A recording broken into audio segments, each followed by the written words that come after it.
In this lecture, I'm going to talk about the notion of linguistic relativity, and that's the idea that language, in some way, influences the way we think, the way we see the world.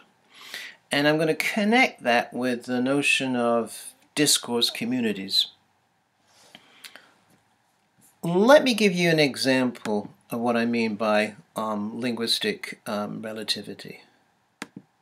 This is a little experiment. There are two bridges, the Queen Mary Bridge in Newcastle and the Benjamin Harrison Bridge in New York. Okay, so have a look at the two bridges and see if you can come up with some adjectives that you would use to describe these bridges. And you can pause it while you're thinking about those adjectives. What we know in English is that we have very few grammatical gender, unlike languages like Spanish and German. When you wrote down your adjectives, if you did notice a difference between how you describe these two bridges, then it may have been because you identified with the gender of the bridge on the left, that is being female as encapsulated by the word queen, as opposed to the male name on the right. Now, no doubt, perhaps, when you wrote down your adjectives, there perhaps was no difference in the way you described these two bridges. But imagine a language in which the word bridge was female and another language in which the bridge was male. Then you could do a little experiment where you ask Spanish-speaking speakers and in Spanish the word bridge is masculine. It has a masculine gender. Ask them to describe the bridge, and then ask German speakers, because in German the bridge is female. It has a grammatical gender of feminine. And this is exactly an experiment that was done by Lera Boroditsky, a linguist at Stanford. And what she found was that the German speakers, and in German bridge is feminine, use words such as elegant, fragile, and pretty to describe a bridge, whereas Spanish speakers, and it's the same bridge, chose adjectives, the picture of the same bridge, chose adjectives such as strong, sturdy, and dangerous. So Boroditsky would argue that that's an example of linguistic relativity, the way that language, the structure of the language, and here we're talking about grammatical gender, which doesn't really exist in English, how that influences the way that the speakers of the language see the world. So the notion of linguistic relativity has been around for a long time. It really was begun by a couple of linguists, Edward Sapir and Benjamin Whorf. And we can talk about two kinds of types of linguistic relativity theory, a strong version and a weak version. So the example you just saw from Boroditsky with the bridge would be an example of a very strong view of linguistic relativity, the fact that language shapes the way that people see the world. So in the strong version, the language one habitually uses influences the manner in which one thinks and behaves. That has been out of favor, that particular theory, for a long time, although it's making a resurgence, especially in the work of the linguist Boroditsky. More common acceptance has been a weaker version of linguistic relativity. That is, language reflects our cultural preoccupations and constrains the way that people think. In this situation, it's not the language so much that determines, but it's the language and the context. So context is just as important as language in understanding meaning. Here's another example from the work of Boroditsky. And this is a community in northern Australia, an Aboriginal community, the Kuuk Thaayorre, and what she did in that community was look at their particular use of language and space and time. All languages describe time and space in terms of metaphors. They describe time in terms of a metaphor of space. There's three ways of conceptualizing space in English. So absolute, and if you have been in the military, you'll be familiar with the military's use of cardinal directions, north, south, east, west. So for example, you could say move the cup to the north, northwest a little bit. Intrinsic, our notion of space is where particular positions are determined in respect to another fixed object. So for example, Michelle is standing on her husband's left, okay? And we talk about stage left, stage right as being fixed particular positions. So that never changes. Contrast that with a relative notion of space, or sometimes called a deictic notion of space. So, for example, here it changes depending on the context. So coming from Columbus, OU is on the right of 33, but coming from Pomeroy, it's on the left of 33. Okay? Again, if you go to somebody's office and it says back in 10 minutes, is it really 10 minutes? It might be 1 minute. You don't know. It's relative to when the person left the office as to when they'll be back. So that's three conceptions of space. What our Boroditsky found in this particular Aboriginal community was that this particular community used a particular spatial metaphor for time, which was using cardinal directions. And the way she discovered this was she had a set of photos showing a narrative. So it was in a temporal progression. And then she asked the particular speakers from this community to arrange the cards on the ground in the correct temporal order. Okay, so if we did this in English, for example, then we would do it from left to right. Okay, so we would organize that particular sequence of pictures of a man, a young boy becoming a man, and then an old man, in the sequence from left and right. If you spoke Hebrew, you'd probably, or Arabic, you'd probably organize that particular temporal sequence from right to left. The interesting thing about the Kuuk Thaayorre is that they organize those particular temporal sequence, those particular cards they were given from east to west. So it didn't matter where they were sitting, they were always begun from the east going to the west. Okay? So that's the notion of linguistic relativity, and that's a very strong version. But what it does indicate on one level is that the language that we use, especially in our little communities we live in, does have an enormous influence on the way that we view the world. Now, it may not be as strong as Boroditsky claims in the strong version, but there is certainly an interaction with our context and the way that we begin to view the world. And I want to connect that now to a notion of culture and the notion of a discourse community. So this is a definition by Kremsch, and we'll be unpacking this a little later in the lecture. Culture can be defined as membership in a discourse community that shares a common social space and history and common imaginings. Even when they have left their community, its members may retain, wherever they are, a common system of standards for perceiving, believing, and evaluating and acting. These standards are what is generally called their culture. So culture is a way of behaving and being in the world and perceiving the world. Here's a nice example of taking your culture with you. And this is a recent article in the New York Times about immigrants in Rome, the Eternal City. And they've started playing cricket, and it actually has become one of the fastest growing sports in Italy.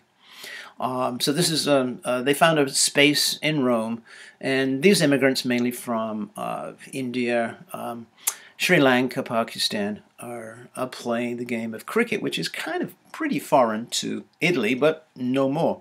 So this is the physical way in which we take our culture with us, and especially through sport.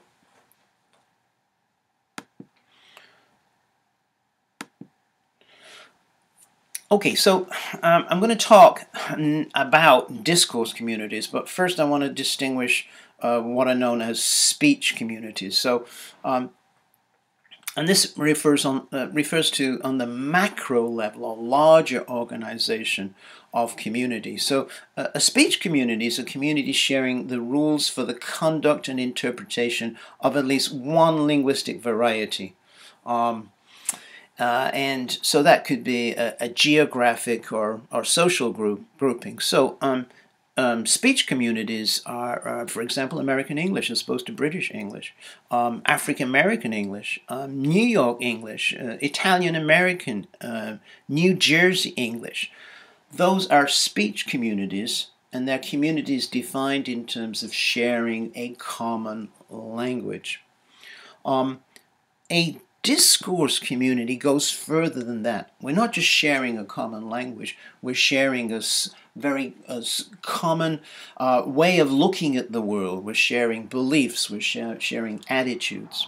So, and you can imagine this existing on more of a micro level. So again, here's Cramsch describing what is meant by a discourse community. The common ways in which members of a social group use language to meet their social needs. Not only the grammatical, lexical, and phonological features of their language, for example, teenage talk, professional jargon, political rhetoric, differentiate them from others, but also the topics they choose to talk about, the way they present information, the style with which they interact, or in other words, their discourse accent. So we may be members of a larger speech community, but within that speech community, we'll also be members of particular discourse communities. And there's a few examples at the bottom. Imagine when being in a high school clique and the kinds of ways of talking that particular clique speaks in. What about a bowling team, a learning community, a dorm room, a sorority, a rugby team, high school soccer fans trading football stickers and cards. So these are think about all the kids that hang around the universe of comics on next to Donkey and play Pokemon cards. That's the notion of Stitch and Bitch, the quilting group.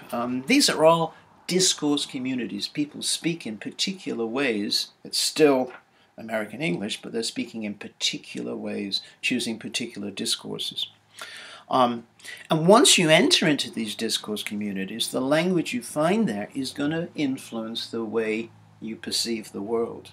So becoming part of a culture is also receiving the language which determines the way that you view the world.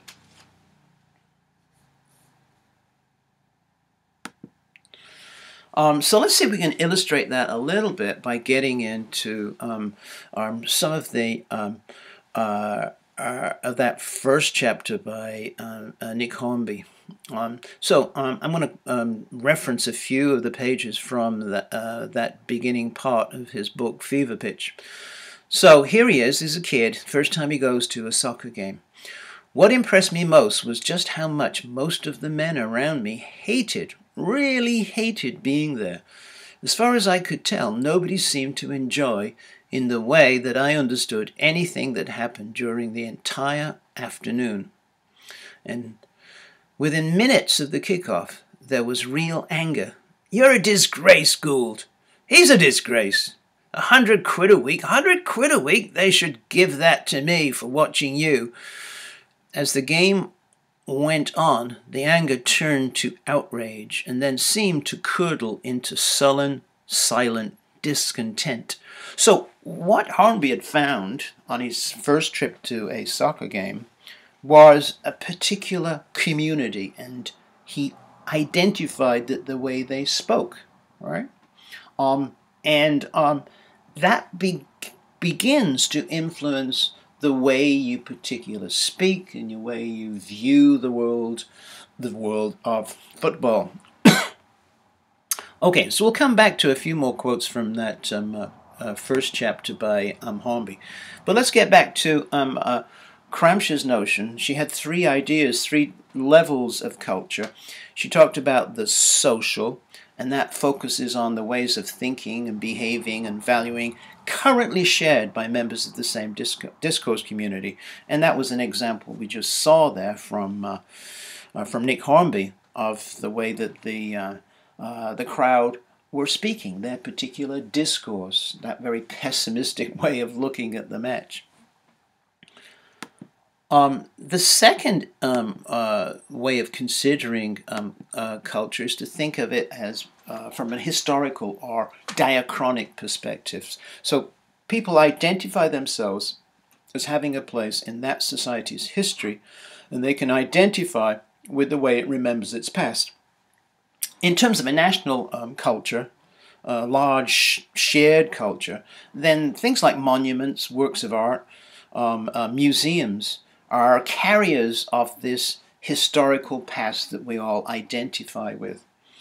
In terms of sport and in terms of football, I've just given you a list there of what for members of this discourse community would be key historical facts. Well, let's say if you're an England supporter, then you will know about 1950 World Cup when the USA beat England 1-0. You'll also know about 1953 when the Hungarian team came to Wembley and absolutely devastated the English team. The English thought they were the best in the world, but the Hungarians came and destroyed them.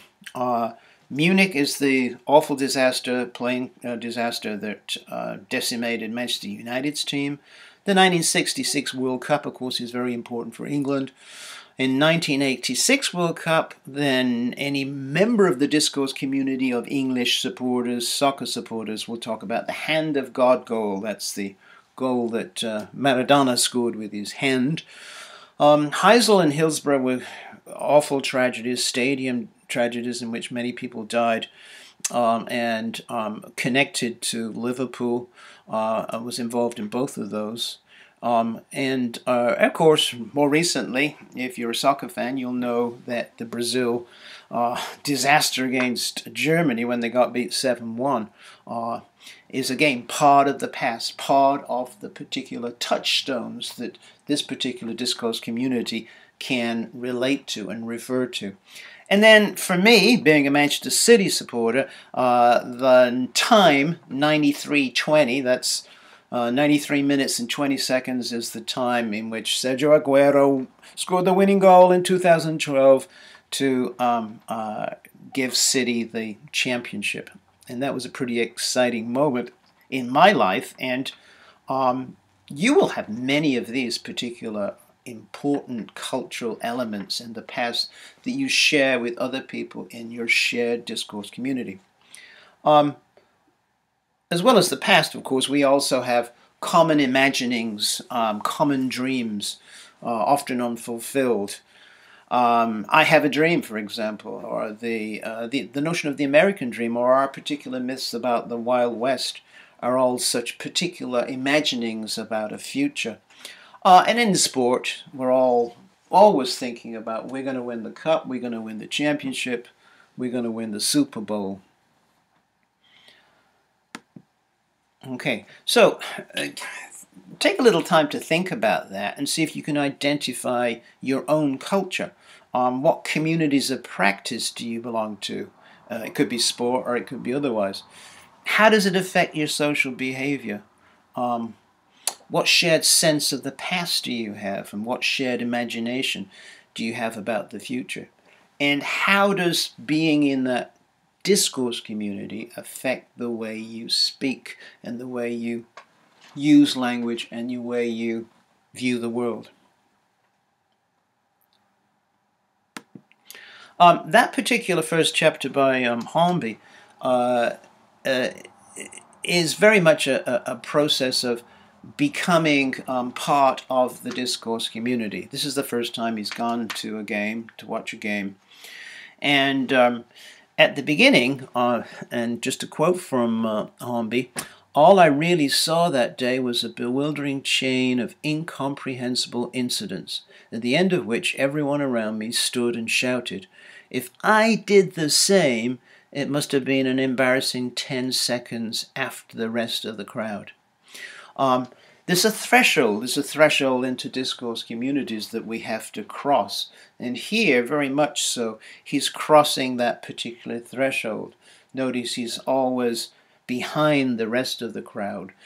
As we join a discourse community, we learn how to behave in it. And it's not instantaneously, it takes a little time. Next is the notion of initiation. But I do have other more reliable and probably more meaningful memories. I remember the overwhelming maleness of it all. Cigar and pipe smoke, foul language, words I had heard before, but not from adults, not at this volume. And only years later did it occur to me that it was bound to have an effect on a boy who lived with his mother and his sister. And I remember looking at the crowd more than the players. So he's still not part of the discourse community. He's still reflecting on it, but he's looking at the way they behave. He's looking at the language that they use, right? And for him, this is a shock. The maleness of it all, and we're talking about the 1960s. Football communities, discourse communities have changed a lot, but they're still pretty male in many ways. And of course the use of language, the sanction use of bad language in a public space. Then there's the notion of socialization, how in many little different ways we're socialized into the discourse communities. So here's Hornby again. On this, my third visit to Highbury, that's the name of the stadium that Arsenal used to play at, all the kids were given a free Soccer Stars album in which to glue stickers of the players. We were also given a little packet of stickers to start our collection off.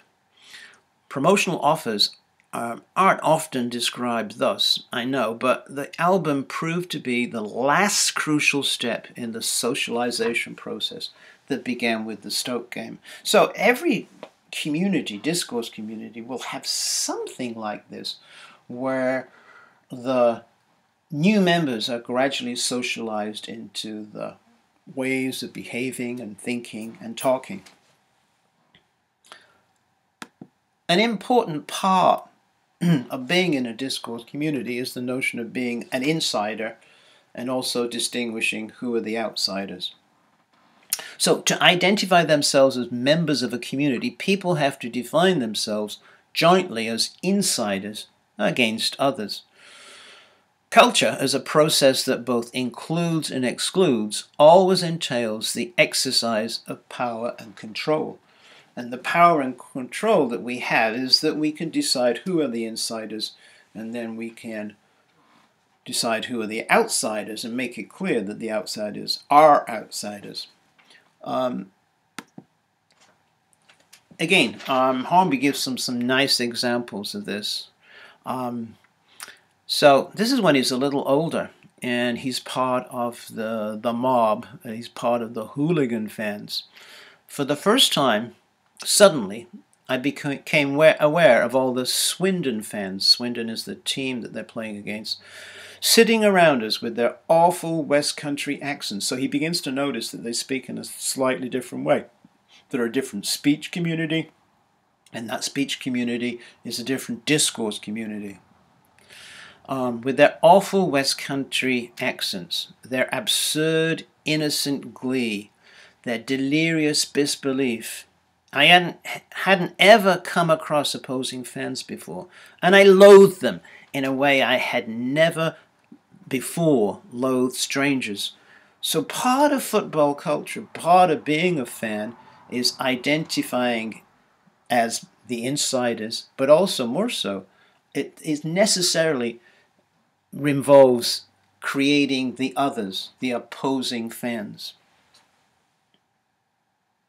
And by creating who the opposing fans, you identify yourself as part of your discourse community, your group of fans. And one last example from Hornby in that first section. Identifying yourself as insiders and identifying others reflects a particular struggle where the insiders are always trying to exert control over the outsiders. So this is after the defeat by Swindon. All right, so Arsenal actually got beaten, which is quite a shock. When I pushed open the door to the prefab, and the prefab is a makeshift building, a Quonset hut type thing in his local school, I was submerged under a mob of screaming, jeering, giggling boys, some of whom I noted darkly before I was knocked to the floor didn't even like football. I didn't want to go through this once a season. I wanted to be with the rest of the class, okay? Because he may be punished for being an Arsenal fan.